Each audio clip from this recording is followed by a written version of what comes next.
financial report. Thank you, Rich.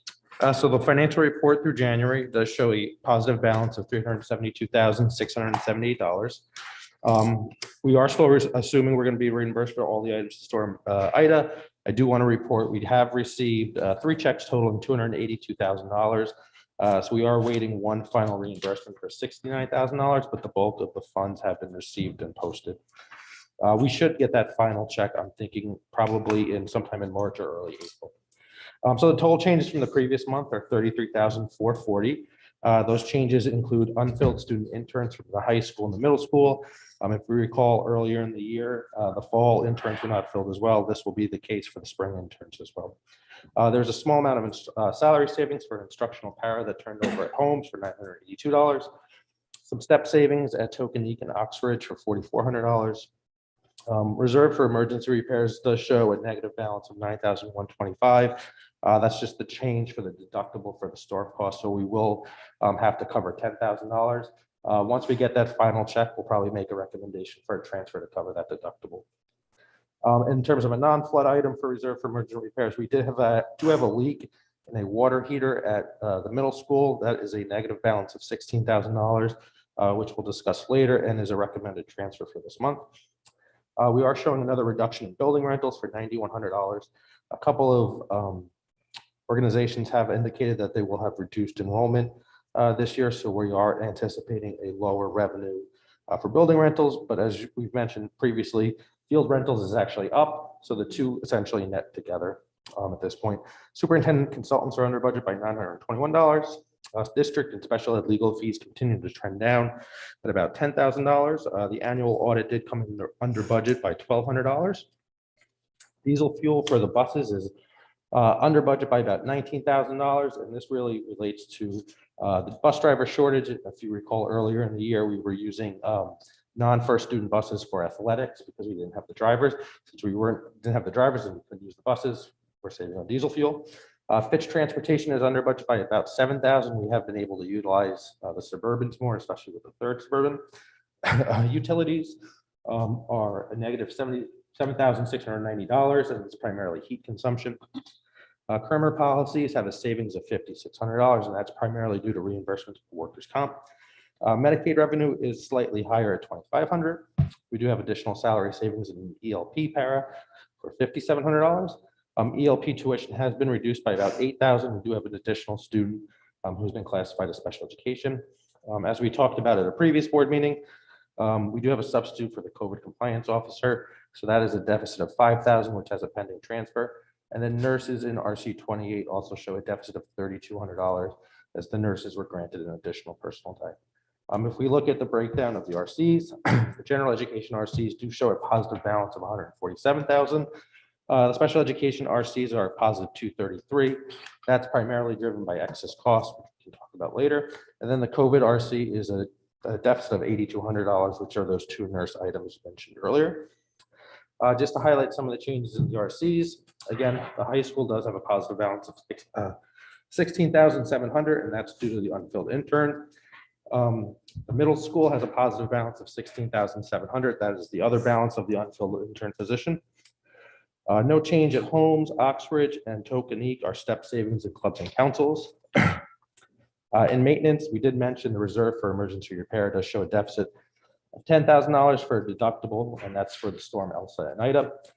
We also have $16,000 due to a leak in a hot water heater at middle school. The hot water heater is about 10 years old. They typically last between 10 and 15 years. Unfortunately, it did fail at that early part of the range. So Mike is working on getting that repaired and fixed. So we will need a transfer to cover that. The school does still have hot water because it's leaking. It's not totally failed, but there are obviously things catching that water, and obviously we need to get that replaced. And as I mentioned earlier, revenue for use of fields and building rentals essentially net to zero. It's a positive $8,000 between the two. No change in RC 13. RC 16 legal fees continue to trend positive by about $6,000.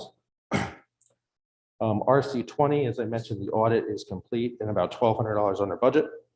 No change in RC 23. RC 24, we have filed the December 1st claim for excess cost at $3.6 million. As I mentioned at the previous Finance Committee meeting, We are still assuming a 67.5 reimbursement rate. As we shared the estimated revenues last month, the state's initial revenue was 82%. They did say they expect it to come down.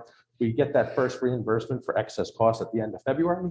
So for the February report, we'll probably update that reimbursement percentage. My guess is based on where claims were for the state, it'll probably be somewhere north of 75%, but under 82. In fixed RC25, regular transportation is positive balance of 26,000. Again, diesel fuel by 19,000, and that's $7,000 for fixed transportation. No other real changes in fixed except Medicaid revenue, as I mentioned, positive 2,500. And then RC28, the COVID compliance officer is deficit of 5,000, and that is coverage for the director of nursing. And then nurses show a deficit of $3,200 for the additional personal day.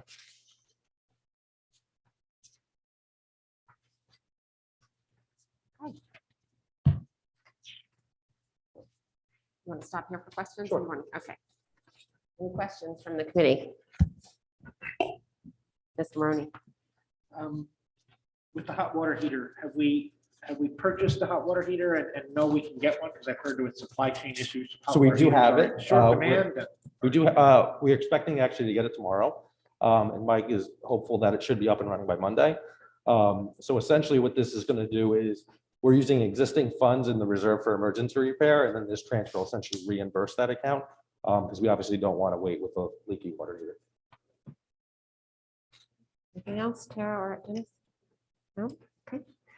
On the field building rentals field use, are we predicting, okay, hard to predict, I get that, but are we looking at probably, will we potentially net out pretty close by spring? Because I would expect that in spring, do we have, my question is, do we have the capacity to have more field rentals in spring? Sure. We're usually pretty maxed out. So but- typically, we get a lot of field rentals in the summer and then again in the spring, and then building rentals actually tend to be in the second half of the year, the spring. Yeah. I would actually expect the spread to improve a little bit. Okay. Some of them, we already have the deposits for the spring, so that's already reflected in the forecast in the number. Okay. The concern really is just building rental revenue. But again, it's essentially net to zero or a positive 7,000. I don't see it swinging into the other way Okay. where we actually collect less revenue and we have a shortfall. Okay, thank you. All right. Same thing on diesel fuel. Are we gonna, what's the spread gonna be there? Are we gonna? So we've actually started to get the ability to use some of our first student drivers for transportation for athletics. Yeah. So we'd expect probably to normalize. Okay. We might have a little bit of additional savings because some transportation was booked in advance, not knowing if we'd get the drivers. But for the most part, I would expect what we're seeing here in that $19,000 range to be relatively close to Okay. what we see. We do have a locked-in diesel rate for this year, so Okay. the inflationary cost associated with utilities Okay. is not going to affect us until the following fiscal year. Okay. And then on the reserve for emergency repair, you know, as manufacturing methods change and we're moving away from sort of, I think it's better in the commercial or industrial space, but we're moving away from long-term, you know, water heaters that should last a long period of time to shorter term. Are we seeing any difference in how that fund gets used? And are we anticipating that we could, based on the fact that a lot of things are not built to last the way they used to be? Sure. A lot of times it's things like the water heater that breaks. Sometimes it's emergency termite use is also something that we've had, or Okay. emergency exterminating. Okay. We haven't seen, other than the flood, which was really kind of put to the side, we haven't seen any significant emergencies other than the water heater. Okay. In the past, we've had other issues, whether it be roof leaks or things like that. Right. But you know, so far so good if we exclude the flood, which was obviously pretty significant. Okay, thank you. Anything else? Okay, let's move on to budget transfers, please. So we do have 3 transfers for consideration. The first is for $5,000, and that is to fund the substitute COVID compliance officer. We are recommending taking the funds from the savings and diesel fuel. The next transfer is for $3,200, and that is for the additional personal days granted to the nurses union. And we are again recommending taking that from diesel fuel savings. And then the hot water heater at the middle school for $16,000. And we're recommending taking that savings from diesel fuel savings and the Fitch transportation savings. Any questions? Yes. No, okay. So will it be the recommendation of the committee that we move forward with these transfers? Yes, okay. The committee will recommend we move forward with these transfers. Okay. Any other questions before we go to public comment? No. Any other comments, Alan or Rich? I would just highlight for the food service fund, we had another good month.